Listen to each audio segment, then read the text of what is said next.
నమస్తే అని అందరికీ నమస్తే అక్క.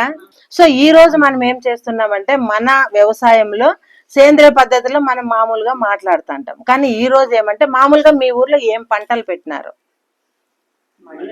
మళ్ళీ కూరగాయలు ఎవరు పెట్టలేదా? పెట్టినారు కదా. కనీసం టమోటా గురించి అయినా కొంచెం డిస్కస్ చేద్దాం, తర్వాత ఇంకో దానికి పోదాం. ఓకేనా? ఒక 5 నిమిషాలు మీరు మీ ఇంటి ముందర చెట్లు కూడా కొన్ని పెట్టుకుంటారు. సో మామూలుగా టమోటా అంటే వచ్చేసి నులిపురుగు అనేది ఎక్కువ వస్తుంది. దాన్ని నెమటోడ్స్ అని కూడా అంటారు. అంటే నులిపురికి వస్తే పంట ఏమైతుంది అంటే టమాటా పొలాల్లో పెట్టిన వాళ్ళు కావచ్చు, లేదా ఇంటి ముందర చెట్లు పెట్టుకున్న వాళ్ళు కావచ్చు, టమాటా కానీ వంకాయ కానీ కొన్ని తీగ జాతి చెట్లకు కూడా అది నెమటోడ్స్ అనేది వస్తుంది, అంటే నులిపురుగు అనమాట. సో ఆ నులిపురుగు ఏం చేస్తుంది పంటని అంటే, మీరు మామూలుగా సడన్ గా పంట అన్నా తగ్గిపోతుంది, క్రాప్ వచ్చేది. తర్వాత ఏమైతుందంటే ఉన్నట్లు కూడా ఎండిపోయే ప్రమాదం చెట్లు వస్తాయి.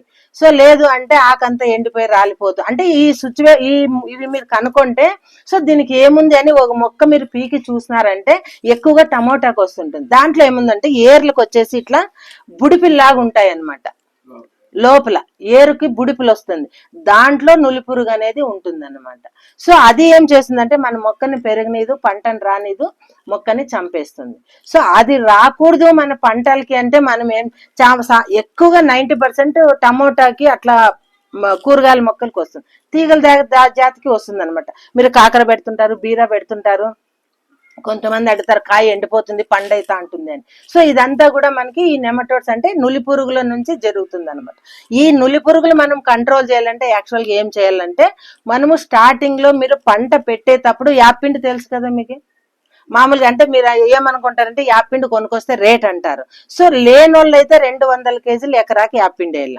లేదు మీరు ఇంటి ముందర చెట్లకు వేసుకున్నారంటే, ఫస్ట్ మీరు చెట్లు నాటేటప్పుడు ఒక కొంత యాపిండి తెచ్చేసి బాగా భూమిలో వేసేసి ఒక 2-3 రోజులు అయిన తర్వాత నీళ్లు వదిలేసి మొక్కలు నాటండి. సో భూమిలో ఉండే ఏ పురుగు కూడా మీ మొక్క దగ్గరికి రాదనమాట. ఇప్పుడు మీరు రైతులు అయితే గిన 200 కేజీలు యాపిండి వేయాల్సి వస్తుంది. లేదు మనకి ఇబ్బంది అంటే మీ దగ్గర చెట్లు దండిగా ఉంటాయి కదా రైతుల దగ్గర, పొలాల్లో యాప చెట్లు ఉంటాయి, ఇంటి ముందు ఉంటాయి. అంటే కలెక్ట్ చేసుకునే వాళ్ళు దండిగా ఉండరు కొనే బదులు. అంటే యాపిత్తనాలు రేటే ఉంది, కానీ మనము పంటని కాపాడుకోవాలంటే ఏదో విధానము పాటించాలన్నమాట. సో ఈ విధంగా మీరు వేపపిండి వేసేసి పంటను అనేది మీరు నాటొచ్చు. లేదు మనకి ఇంకా కొంచెం ఇబ్బంది అంటే, ఇప్పుడు టమోటా చెట్లు నాటుతారు, వంకాయ చెట్లే నాటుతారు, లేదు వేరే ఏమన్నా కానీ మీకు యాపాకన్నా దగ్గరలో ఉంటుంది కదా. యాపాకు అయితే ఒక 5 కేజీలు అట్లా తెచ్చేసి బాగా రుబ్బేసి దాంట్లోకి ఒక 10 లీటర్లు నీళ్లు కలిపిన అది చిక్కగా అవుతుంది. ఒక 2 గంటల సేపు యాపాకు రుబ్బేసి బాగా 2 గంటలు పెట్టండి. తర్వాత అది వడగట్టిన తర్వాత ఏమైతుందంటే మనకి ఆకుపచ్చగా రసం వస్తుంది. సో ఆ రసంలోకి ఏం చేస్తారో, మీరు పైరులు తెస్తారు కదా, ఆ వద్ది కూడా నాటొచ్చు. మీకు ఈ ఖర్చు అంటే ఏదో ఒక చేదు అనేది మన మొక్క దగ్గరికి చేరియాలన్నమాట. అది చేరిస్తే వేరు పురుగు కావచ్చు, లేదంటే ఈ నెమటోడ్స్ అంటే నులి పురుగులు కావచ్చు, ఏ పురుగున్న వేరు దగ్గరికి కానీ దాని దగ్గరికి రాదు, ఏ పంటకైనా కూడా. ఇప్పుడు మనం విత్తనానికి విత్తన శుద్ధి ఎట్లా చేస్తాం, వేప నూనెతో చేయమని చెప్తాం కదా. సో అట్లే మనం ఈ పైర్లకు కూడా వేపాకు రసంలో అద్ది నాటినాం అనుకోండి, ఆ పురుగు అనేది మన మొక్క అంటుకునే వరకు దాని దగ్గరికి రాదు. సో రాలేదంటే ఒకసారి పక్కకు పోయిందంటే మన మొక్క దగ్గరికి రాదని అర్థం. ఇంకా ఒకటి చేయొచ్చు మనం, ఇప్పుడు టమోటా మిరప చెట్లు వంకాయలు మధ్యలో ముందు కాలంలో బంతి పూలు నాటుతుండ్రు. ఆ బంతి పువ్వు కూడా చాలా చేదనమాట. అంటే సాళ్ళల్లో 10 చెట్లు కొట్టి 5 చెట్లు కొట్టి బంతి పూలు పెడతాయి. పూలు పూజకి పనికొస్తాయి, అమ్మేకి పనికొస్తాయి, మన పంటను కూడా కాపాడుతుంది అది. సో అది కూడా చాలా చేదు. అంటే ఆ వేర్లు ఎంతవరకు పోతే బంతి పూల చెట్లు మేరీగోల్డ్ అంటారు, అవి ఏమైతుందంటే ఆ చేదుకి ఆ పంట దగ్గరికి రానిదనమాట.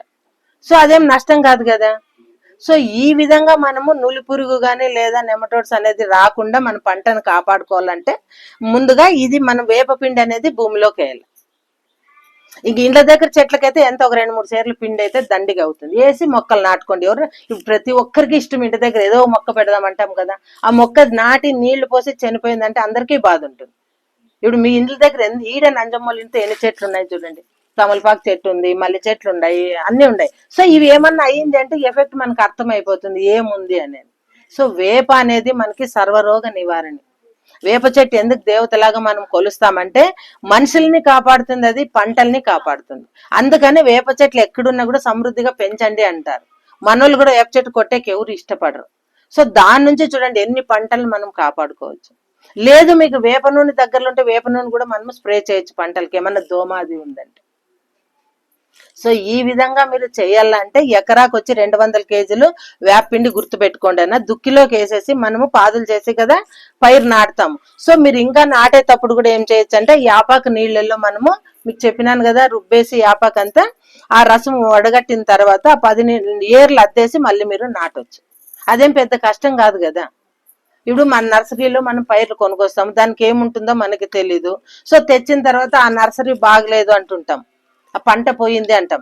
సో మనం చేసే పద్ధతులు కూడా మనం కొన్ని చేసుకుంటే మనం రైతు పెట్టిన డబ్బుకి మనం తీసే దిగుబడికి ఒక క్యాలిక్యులేషన్ సరిపోతుంది. మనం ప్రతి ఒక్కటి కెమికల్లోనే ఆలోచన చేస్తాం, రసాయనిక మందులు తేలా, రసాయనిక ఎరువులు కొట్టాలా అని.